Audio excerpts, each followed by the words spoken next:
ಬಂದ ನೋಡಮ್ಮ ನಮ್ಮ ಈ ಕದಂಬ ಬಂದ ನೋಡಮ್ಮ ಎದ್ದು ನಿಂದರೆ ಇವತ್ತುನು ನುಗ್ಗಿ ಬಂದರೆನು ಕದಂಬ ಇವನೆಂದು ಒಂದೇ ಕೈರೆ. ದಕ್ಷಿಣ ಭಾರತದ ಇತಿಹಾಸದಲ್ಲಿ ಒಂದು ಮಹತ್ವದ ತಿರುವು ಮೂಡಿದೆ. ಕ್ರಿಸ್ತಶಕ 345 ಹತ್ತಿರ ಆಗಿನ ಕಾಲದಲ್ಲಿ ಪಲ್ಲವರು ದಕ್ಷಿಣ ಭಾರತದ ಪ್ರಬಲ ಶಕ್ತಿಯಾಗಿದ್ದರು. ಆನೆಗಳ ಗರ್ಜನೆಯಂತೆ ಅವರ ಸೇನೆ ಹರಡಿಕೊಂಡಿತ್ತು. ಆದರೆ ಆ ಕಾಲದಲ್ಲೇ ಉತ್ತರ ಕನ್ನಡದ ಪರ್ವತಗಳ ಮಧ್ಯೆ ಮಲೆನಾಡಿನ ಮಡಿಲಿನಲ್ಲಿ ಜನ್ಮ ತಳೆದೊಬ್ಬ ಯುವಕ ತನ್ನ ಜೀವನದ ಗುರಿಯನ್ನು ತೀರ್ಮಾನಿಸುತ್ತಿದ್ದ. ಅವನು ಕೇವಲ ಬ್ರಾಹ್ಮಣ ಕುಟುಂಬದವನು ಮಾತ್ರವಲ್ಲ, ಅವನೊಳಗೊಂದು ರಾಜಕೀಯ ತಳಮಳ, ನ್ಯಾಯದ ದಹನ ಹೊತ್ತಿ ಉರಿಯುತ್ತಿತ್ತು. ಅವನ ಹೆಸರೇ ಮಯೂರವರ್ಮ. ಮಯೂರವರ್ಮನು ವಿದ್ಯಾಭ್ಯಾಸಕ್ಕಾಗಿ ತಮಿಳುನಾಡಿನ ಕಂಚಿಪುರಕ್ಕೆ ಹೋಗಿದ್ದ. ಆದರೆ ಅಲ್ಲಿ ನಡೆದ ಘಟನೆ ಅವನ ಬದುಕಿನ ದಿಕ್ಕೇ ಬದಲಾಯಿಸಿತು. ಪಲ್ಲವ ಸೇನಾನಿಗಳು ಅವನ ಕುಟುಂಬವನ್ನು ಅವಮಾನಿಸಿದರು. ಈ ಆಘಾತ ಆತನೊಳಗಿನ ಕ್ರೋಧವನ್ನು ರಾಜಕೀಯ ಪ್ಲವಗಾತ್ಮಕ ಚಟುವಟಿಕೆಗೆ ತಳ್ಳಿತು. ಮನೆಯತ್ತ ಹಿಂದಿರುಗಿದ ಮಯೂರವರ್ಮನು ತಾನೊಂದು ಹೊಸ ಸಾಮ್ರಾಜ್ಯವನ್ನು ಸ್ಥಾಪಿಸಬೇಕೆಂದು ಶಪಥ ಹಾಕಿದನು. ಅಂತಹ ಒಂದು ಸಾಮ್ರಾಜ್ಯ, ಇದು ನಾಡಿನ ಶಕ್ತಿಯನ್ನು, ಭಾಷೆಯ ಗುರುತನ್ನು ಪ್ರತಿಬಿಂಬಿಸುವಂಥದ್ದು. ಅವನ ಕಣ್ಣು ಬನವಾಸಿ ಮೇಲೆ ಬಿದ್ದಿತು. ಮಲೆನಾಡಿನ ಮಧ್ಯಭಾಗದಲ್ಲಿರುವ ಒಂದು ಸಾಂಸ್ಕೃತಿಕ ತಾಣ. ಇಲ್ಲಿಯ ಪ್ರಕೃತಿ ಸೌಂದರ್ಯ ಮತ್ತು ಭದ್ರತೆ ಮಯೂರವರ್ಮನಿಗೆ ಸೂಕ್ತವಾಗಿದೆ ಎಂದು ತೋಚಿತು. ಇಲ್ಲಿಯೇ ಅವನು ತನ್ನ ರಾಜಧಾನಿ ಸ್ಥಾಪಿಸಿ ಕದಂಬ ವಂಶದ ಬಿರುಸು ನೀಡಿದನು. ಪಲ್ಲವರ ವಿರುದ್ಧದ ಹೋರಾಟವನ್ನು ಆರಂಭಿಸಿ ತಾನು ಬರುವ ಹೊತ್ತಿಗೆ ಸಿದ್ಧವಲ್ಲದ ಶತ್ರುಗಳಿಗೆ ತಿರುಗುಬಾಣವಾದನು. ಬನವಾಸಿಯ ಮಧುಕೇಶ್ವರ ದೇವಾಲಯ ಮಯೂರವರ್ಮನ ಧಾರ್ಮಿಕ ನಂಬಿಕೆಯ ಪ್ರತೀಕವಾಗಿ ಉದಯಿಸಿತು. ಶೈವ ಧರ್ಮದ ಪೋಷಕನಾಗಿದ್ದ ಅವನು ದೇವಾಲಯಗಳಿಗೆ ದತ್ತಿ ನೀಡಿದನು. ಬಡವನಿಂದ ಹಿಡಿದು ಬ್ರಾಹ್ಮಣನ ತನಕ ಎಲ್ಲರನ್ನೂ ತನ್ನ ಆಡಳಿತದಲ್ಲಿ ಪಾಲುಗೊಳ್ಳುವಂತೆ ಮಾಡಿದನು. ಈ ರಾಜನ ಆಳ್ವಿಕೆಯಲ್ಲಿಯೇ ಮೊದಲ ಬಾರಿಗೆ ಶಾಸನಗಳಲ್ಲಿ ಕನ್ನಡ ಬಳಸಲಾಯಿತು. ಹಿಂದಿನವರೆಗೂ ಲಿಪಿಗಳ ಭಾಷೆಯಾಗಿದ್ದ ಸಂಸ್ಕೃತ ಈಗ ದೈನಂದಿನ ಆಡಳಿತ ಭಾಷೆಯಾಗದಿದ್ದರೂ ಕದಂಬರು ಕನ್ನಡವನ್ನು ಆಡಳಿತದ ಜಟಿಲ ವ್ಯಾಪಾರಗಳಲ್ಲಿ ಬಳಸಿದ ಮೊದಲ ರಾಜ್ಯವಾಯಿತು.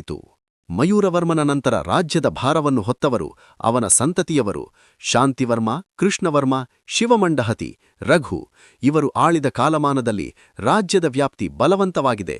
ಆದರೆ ಈ ವಂಶದ ಶ್ರೇಷ್ಠತೆಯ ಸಿಂಹಾಸನವನ್ನು ಅಲಂಕರಿಸಿದವರು ಕಾಕುಷ್ಟವರ್ಮ. ಅವರ ಕಾಲದವರೆಗೆ ಕದಂಬರು ಸ್ಥಳೀಯ ಶಕ್ತಿಯಾಗಿದ್ದರು. ಕಾಕುಷ್ಟವರ್ಮನ ಕಾಲದಲ್ಲಿ ಅವರು ದಕ್ಷಿಣ ಭಾರತದ ಪ್ರಮುಖ ರಾಜವಂಶಗಳೊಂದಾಗಿ ಹೊರಹೊಮ್ಮಿದರು. ಅವನು ತನ್ನ ಪುತ್ರರನ್ನು ವಿವಿಧ ಭಾಗಗಳಲ್ಲಿ ರಾಜಸ್ಥಾಪನೆಗಾಗಿ ಕಳುಹಿಸಿದನು. ಹೀಗೆ ಹಾಲಸಿ, ಗೋವಾ, ಒಲಗೇರಿ, ದಿವಿಗ ಮೊದಲಾದ ಪ್ರದೇಶಗಳಲ್ಲಿ ಹೊಸ ಶಾಖೆಗಳುಂಟಾದವು. ಗೋವಾಕ್ಕೆ ಕದಂಬರ ಶಕ್ತಿಯ ಪ್ರವೇಶವು ದಾರಿ ಮಾಡಿಕೊಟ್ಟಿತು ಸಾಗರದ ವ್ಯಾಪಾರಕ್ಕೆ. ಅವರು ಆಂತರಿಕವಾಗಿ ದಕ್ಷಿಣ ದಿಕ್ಕಿನಲ್ಲಿ ಪ್ರವಾಸ ಮಾಡಿದರೆ, ಪಶ್ಚಿಮ ದಿಕ್ಕಿನಲ್ಲಿ ಪೋರ್ಚುಗೀಸರು ಬರುವ ಮೊದಲು ಕದಂಬರ ಮಡಗಾಂಬ ರಾಜಧಾನಿಯಾಗಿ ಬೆಳೆಯಿತು. ಹಾಲಸಿಯ ಕದಂಬರು ತಮ್ಮದೇ ಆದ ಕಲಾಪರಂಪರೆ ರೂಪಿಸಿದರು. ಈ ಎಲ್ಲಾ ಶಾಖೆಗಳು ಕದಂಬರ ಮೂಲಾಧಾರವಾದ ಬನವಾಸಿಯ ಜೊತೆ ರಾಜಕೀಯ, ಧರ್ಮ, ಸಾಹಿತ್ಯದ ಬಾಂಧವ್ಯವಿಟ್ಟವು. ಕದಂಬರ ಕಾಲದಲ್ಲಿ ಶಿಲ್ಪಕಲೆ ಕೂಡ ವಿಶಿಷ್ಟ ರೂಪವನ್ನು ಪಡೆದಿತು. ಕದಂಬ ಶೈಲಿ ಎಂದೇ ಗುರುತಿಸಲ್ಪಟ್ಟ ಈ ಶಿಲ್ಪ ವೈಶಿಷ್ಟ್ಯವು ನಂತರದ ಚಾಲುಕ್ಯರ ವಾಸ್ತುಶಿಲ್ಪವನ್ನು ಪ್ರಭಾವಿತ ಮಾಡಿತು. ದೇವಾಲಯಗಳಲ್ಲಿ ನಕ್ಷತ್ರಾಕೃತಿಯ ಗರ್ಭಗುಡಿ, ಲಂಬಗೋಪುರಗಳು, ಪಥದ ಕಲ್ಲು ಕುಸುಮಗಳು ಹಳೆಯ ಪಾರಂಪರಿಕ ಶಿಲಾಕಲೆಯ ಪ್ರತಿಬಿಂಬವಾಗಿ ಕಾಣುತ್ತಿದ್ದವು. ಅವರು ಧರ್ಮಕ್ಕೆ ಹೆಚ್ಚು ಅಂಕಿಕ ನೀಡಿದರು. ಶೈವ ಧರ್ಮ ಅವರ ಪೋಷಿತ ಧರ್ಮವಾಗಿದ್ದರು. ಅವರು ಬೌದ್ಧ, ಜೈನ, ವೈಷ್ಣವ ಪದ್ಧತಿಗಳನ್ನು ಸಮಾನ ರೀತಿಯಲ್ಲಿ ನೋಡಿದರು. ಈ ಧಾರ್ಮಿಕ ಸಹಿಷ್ಣುತೆ ಅವರ ಶಾಸನಗಳಲ್ಲಿಯೇ ಸ್ಪಷ್ಟವಾಗಿ ಕಾಣುತ್ತಿತ್ತು. ಆದರೆ ಇಂತಹ ಶಕ್ತಿಶಾಲಿ ಸಾಮ್ರಾಜ್ಯವು ಕಾಲಚಕ್ರದ ಎಳೆದಾಟಕ್ಕೆ ಒಳಗಾಗಬೇಕು.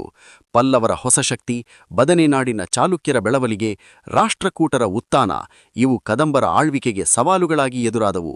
ಒಂದು ಕಾಲದ ಧೈರ್ಯದ ಕದಂಬರು ಇನ್ನು ಮುಂದೆ ಸ್ಥಳೀಯ ಶಾಖೆಗಳಾಗಿ ಮಾತ್ರ ಉಳಿದರು. ಹಾಲಸಿ, ಗೋವಾ, ಹೊನ್ನಾವರ ಭಾಗಗಳಲ್ಲಿ ಅವರ ಇಳಿಜಾರು ಆಳ್ವಿಕೆ ಸಡಿಲವಾಗತೊಡಗಿತು. ಆದರೆ ಅವರ ಭಾಷಾಪ್ರೀತಿಯ ಪರಂಪರೆ ನಿಲ್ಲಲಿಲ್ಲ. ಕನ್ನಡವನ್ನು ಆಡಳಿತದ ಭಾಷೆಯೆಂದು ಮಾನ್ಯ ಮಾಡಿದ ಹಕ್ಕು ಅವರ ಇತಿಹಾಸವನ್ನು ಶಾಶ್ವತವಾಗಿ ಮಾಡಿತು. ಬನವಾಸಿಯ ಶಾಸನಗಳು, ಮಧುಕೇಶ್ವರ ದೇವಾಲಯ, ತಲಗುಪ್ಪದ ಶಿಲಾಶಾಸನಗಳು ಇವೆಲ್ಲವೂ ಕದಂಬರ ಮರೆತ ಜಗತ್ತನ್ನು ಮರುನೆನಪಿಸಿಕೊಡುತ್ತವೆ. ಅವರ ಕಥೆ ಕೇವಲ ರಾಜಕೀಯವಲ್ಲ, ಅದು ಧರ್ಮ, ಸಾಹಿತ್ಯ, ಶಿಲ್ಪ, ಭಾಷೆ, ಆತ್ಮೀಯತೆಯ ಪರಂಪರೆ. ತಮ್ಮಗೆ ಅಪಮಾನವಾಯಿತೆಂದರೆ ಅದು ಶಕ್ತಿ ರೂಪದಲ್ಲಿ ತಿರುಗಿ ಬರುವ ರಾಜಕೀಯ ಎಚ್ಚರಿಕೆ. ಕದಂಬರ ಇತಿಹಾಸ ನಮಗೆ ಒಂದು ಪಾಠ ಹೇಳುತ್ತದೆ. ಭಾಷೆ ಇರುವ ಜಾಗದಲ್ಲಿ ಒಗ್ಗಟ್ಟು ಇರಬಹುದು. ರಾಜಕಾರಣವು ಪ್ರಜಾಪ್ರಭುತ್ವದ ರೂಪ ಪಡೆಯಬಹುದು. ಮಯೂರವರ್ಮನ ಹೋರಾಟ ಕನ್ನಡ ನಾಡಿಗೆ ಮೊದಲ ಬಾರಿಗೆ ಧ್ವನಿ ನೀಡಿದ ಒಂದು ಚಿರಂತನ ಶಕ್ತಿ. ಆ ಧ್ವನಿ ಇಂದು ಎಲ್ಲ ಕನ್ನಡಿಗರ ಮನದಾಳದಲ್ಲಿ ಹೆಮ್ಮೆಗೊಂಡು ಪ್ರತಿಧ್ವನಿಸುತ್ತಿದೆ.